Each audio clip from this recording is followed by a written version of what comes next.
ძალიან მნიშვნელოვანია რომ აქ გვაქვს უშუალოდ რაღაც შესაძლებლობა იმისა რომ ერთმანეთს შევეხოთ და ვისაუბროთ იმიტომ რომ ნუ პირადად ჩემთვის და რეალობითაც მგონია უფრო მნიშვნელოვანია ის ფაქტი რომ ადამიანებს შორის დგება კონტაქტი უშუალოდ ჩვეულებრივ ადამიანებს შორის არა ვიღაცა პოლიტიკოსებს შორის არა ვიღაც ტიპებს შორის ვინც რაღაცა ტრენინგზე ჩავა და იქ ერთო სიტყვას ყავას დალევს ერთად და კარგად იყავე არამედ იმ ადამიანებს შორის ვისაც ნებისმიერ შეუძლია რეალურად მოხვდეს ესეთ გარემოში რაც დაილაპარაკოს თუნდაც ზუმით დაილაპარაკოს მგონია რომ ეს რაღაც ონლაინ შეხვედრებიც კი რომელიც ჩემთვის რაღაც სავსე არ არის და ბოლომდე რაღაცა მაკლდება ხოლმე ონლაინ ურთიერთობის დროს. მაინც იმაზე ბევრად მეტია, ვიდრე როდესაც ტელევიზორში ვნახავ ვიღაც პოლიტიკოს, რომელიც მეტყვის რომ რაღაცა ესე ვილაპარაკე, ესე თქვი, კიდე ფაქტი არ არის რა თქვა. და იმისგან მივიღებული მესიჯებით მე რაღაც წარმოდგენა უნდა შევიქმნა ვიღაც ტიპზე, ვინც ცხოვრებაში არ მინახავს და არ ვიცი რა უყვარს, არ ვიცი რა უნდა და რაღაცა უნდა მეგონოს რაც ჩემი კი არ არის სხვისგან მოწოდებულია საბოლოო ჯამში რა. და ამიტომ არის ძალიან მნიშვნელოვანი რაღაც დონეზე მაინც დიალოგი და რაღაც დონეზე მაინც კონტაქტი. ჩემთვისაც ძალიან მნიშვნელოვანია დიალოგი ზუსტად იმ თვალსაზრისით რომ მინდა გავიცნო ის ადამიანები რომლებიც გამყოფი ხაზის მეორე მხარეს არიან.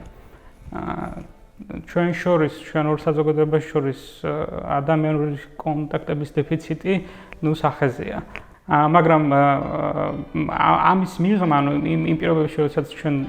ნუ მე პირადად და იმ ადამიანებისთვის ზოგადად ვიტყვი, ალბათ, ვისაც აფხაზებთან თანაცხოვრების გამოცდილება არ აქვს და სურს ამ თემის ირგვლივ უფრო მეტი ინფორმაცია მიიღოს რაღაც გარკვეულწილად სწორი წარმოდგენები შეიქმნას ამ პროცესებთან დაკავშირებით თუ საით მიდის ჩვენი ურთიერთობები რა გველის მომავალში რა წარსული გქონდა როგორ უნდა შევაფასოთ ჩვენი წარსული ამისათვის ძალიან მნიშვნელოვანია პირდაპირ ადამიანური კონტაქტი და ზუსტად ეს დიალოგი რომელსაც ბერქოფის ფონდი უჭერს ხარს არის შესანიშნავი შესაძლებლობა იმიტომ რომ მე პრაქტიკულად აქამდე ანუ მე სამქონი ცოცხალ აფხაზს ესე მიყვარს ხოლმე თქვა ხილარასწორი ანუ ცუდად დღეს მაგრამ რეალობა ამ ქონია გამოცდილება ურთიერთობის და ნამდვილად არ მაქვს იმის სურვილი რომ მხოლოდ თქვა რაღაცა სტატიებით თუ რაღაც მასალებით შევიქმნა რაღაც წარმოდგენა ისე რომ არ გამოვიყენო შესაძლებლობა რეალურ ადამიანებთან საუბრის მაინც არ გვაქვს იმის შესაძლებლობა, რომ ადვილად ყოველ შემთხვევაში ძალიან ხელმისაწვდომად მე ამის გარდა არსად ესეთ შესაძლებლობა არ მომცემია და ეხლა 27 წელი რო ვიცხოვრე და არ მომცემია, ესე იგი ადვილი არ არის.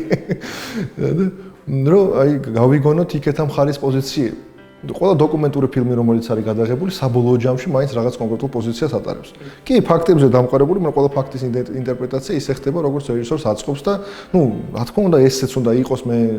ანუ მესმის რომ რეჟისორის ხედვაც ძალიან, ანუ რეჟისორის ხედვაც არის საინტერესო, ხედვა არის საინტერესო, იმიტომ უყურებთ რაღაც ფილმს კი, მაგრამ მაინც მეტწილად იმის პოზიცია გვხდება, რომ აი ვიღაც ჩვენი ძმები და ასე შემდეგ ან კიდე ხო მეორე რუსეთის პოზიცია კი გასაგები რომ ეს არის 2x2 4 ეგრე არის და არავინ მაგაზე არ დაობს მაგრამ ის რომ იმ ცხოვრებ ხალხს არ აქვს მნიშვნელობა ეს პროპაგანდის საშუალებით მოხდა მათი აზრის ჩამოყალიბება თუ ეს რეალურად მათი აზრია ხო უნდა მოусმინო არა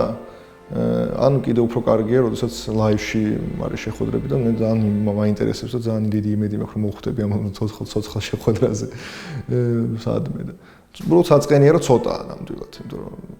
ნუ ეს აქ არის, მე მგონია ბევრად მეტი პლატფორმა უნდა იყოს სამის. ხო, ერთი საკითხი რაც ასე ვთქვათ, მაწუხებს ამ დიალოგთან დაკავშირებით, ის არის ის რომ ამ დიალოგს რაღაცა ვექტორი უნდა გქონდეს და რაღაც მრავალმხრივი დიალოგი უნდა იყოს. უნდა ვსაუბრობდეთ წარსულზეც, უნდა ვსაუბრობდეთ მიმდინარე მოვლენებზეც და ძალიან მნიშვნელოვანია რომ ვისაუბროთ მომავალზეც, იმიტომ რომ იქეთ ამ მხარესაც, რა თქმა უნდა, აფხაზურ საზოგადოებაშიც ყველა რადიკალური პოზიციის მიუხედავად არის იმის გაცნობიერება, რომ მაინც ვერსად ვერ წავალთ ერთმანეთისგან და ოდესმე მოგვიწევს რაღაცა თანაცხოვრების რაღაც დონეზე მაინც თანაცხოვრების დაწყება. საკმაოდ კარგად გვაქვს ბევრს უკვე გააზრებული ამის მნიშვნელობა და